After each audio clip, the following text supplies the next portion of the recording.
నీతిగా బ్రతికి నీకు కోపం రావడం ఏంటి? హేబేలు దేవుని చేత అంగీకరింపబడితే నీకు మధ్యలో కోపం రావడం ఏంటి? కారణం సింపుల్. ఎప్పుడైనా నీ ఆఫీసులో నువ్వు నిజాయితీగా నువ్వు పనిచేస్తున్నావు అనుకో, నీ ఆఫీసులో నువ్వు ఉంటున్న చోట నువ్వు నిజాయితీగా పనిచేస్తున్నావు అనుకో, ఎదట వాళ్ళ యొక్క అబద్ధ జీవితం బయటపడుతూ ఉంటుంది. నీ ఆఫీసులో నువ్వు బాగా కష్టపడి పనిచేస్తున్నావు అనుకో, ఆఫీసులో సోమరోళ్ళు ఎవరో బయటపడతారు.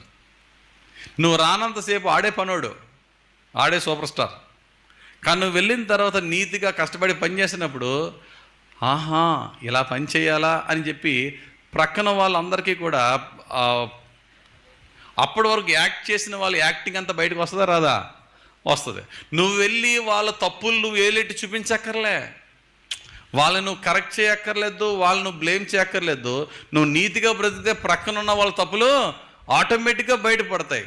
నువ్వు ఎప్పుడైతే వాళ్ళ తప్పులు ఎప్పుడైతే ఎక్స్పోజ్ అవ్వాయో, నీ హార్డ్ వర్క్ వారి లేజినెస్ని ఎప్పుడైతే చూపించిందో, నీ నీతి నీ యథార్థత వారి డిజానెస్టీని ఎప్పుడైతే చూపించిందో, ఆటోమేటిక్గా వారికి నీ పట్ల ప్రేమ కలుగుతుందా ద్వేషం కలుగుతుందా? ఈడొచ్చిన తర్వాత బాబు ఈ తలకాయ పూట అంతా, ఈడు రాకముందు ఆఫీస్ చక్కగా ఉంది, ఏం చేసాడు?